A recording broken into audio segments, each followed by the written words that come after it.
이전 설문단도 기대해 주시겠습니다.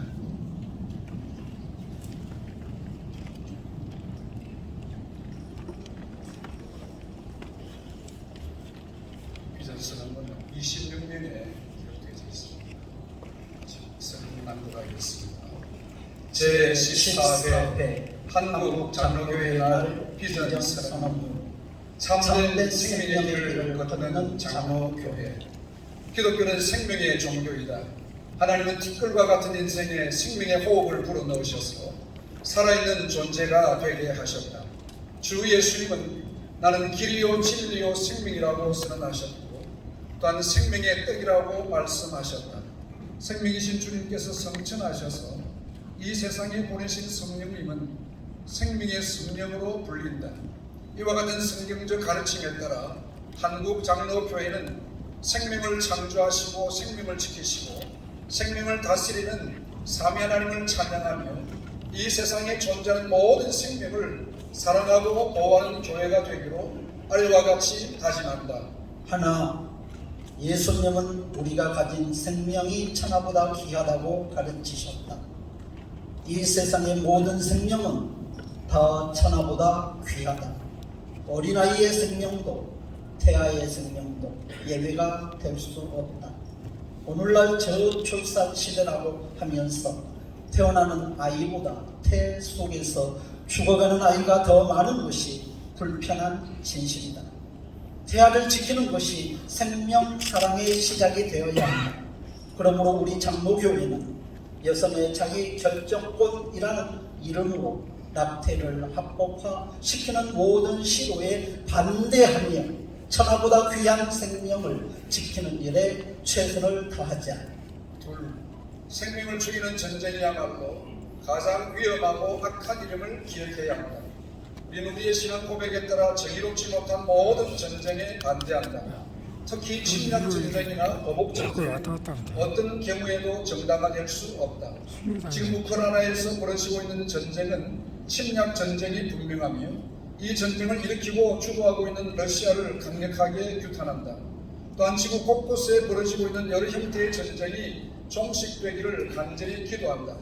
하나님의 자녀로 이끌어지는 성도인 우리는 이 세상에서 평화를 만드는 일에 최선의 노력을 다하자. 셋, 지난 2년 반 동안 온 세계가 코로나19로 인해 겪은 고난을 잊지 말아야 한다. 코로나19라는 감염병으로 아직도 여전히 수많은 사람이 생명을 잃어가고 있다. 그나마 다행스러운 것은 인류가 코로나의 위험 속에서 조금씩 벗어나고 있다는 것이다. 코로나19와 같은 상황 속에서 교회가 생명을 사랑하고 살리는 데 얼마나 노력했는지 되돌아볼 필요가 있다. 아쉽게도 우리 교회는 코로나19와 같은 전대 이문의 사건 앞에서 무기력하였고 세상을 향해 빛과 소금의 사명을 감당하지 못했다. 그 결과 교회가 큰 위기에 처했다. 다시는 이와 같은 일이 되풀이되지 않도록 생명의 복음을 회복하여 교회를 든든히 세우는 일에 최선을 다하자. 넷, 기근은 전쟁과 역병들과 더불어 생명을 공격하는 아주 무시무시한 재앙임을 잊지 말아야 한다. 전쟁으로 인해 벌써 곡물 가격이 치솟고 원유 등 사회 여러 분야에서 고물가 현상이 나타나고 있다. 더 근본적인 문제는 빈부격차로 인한 양극화 현상이다.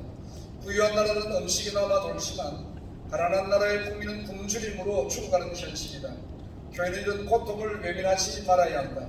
초대교회 성도들이 예배 속에서 떡을 나누었고 집에서도 음식을 나누어 먹었다는 것을 잊지 말아야 한다.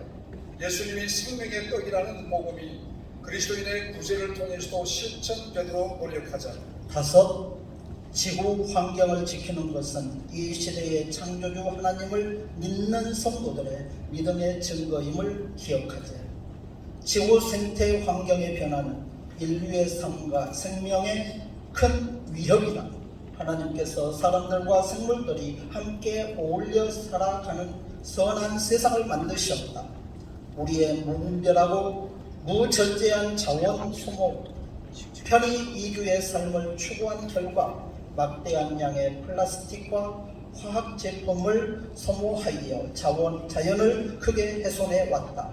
교회와 성도들은 쓰레기의 양을 줄이는 일과 분리수거에도 힘쓰며 저탄소 정책에 협조하면서 지구 생태 환경을 지키는 일에도 최선을 다하자. 죄로 인하여 타락한 세상에는 생명을 공격하는 여러 요소가 있다.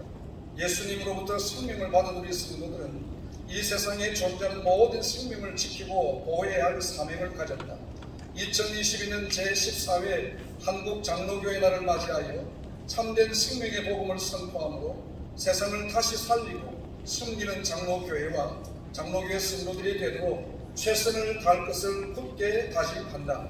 2022년 7월 7일 제14회 한국장로교회 날 참석자 일동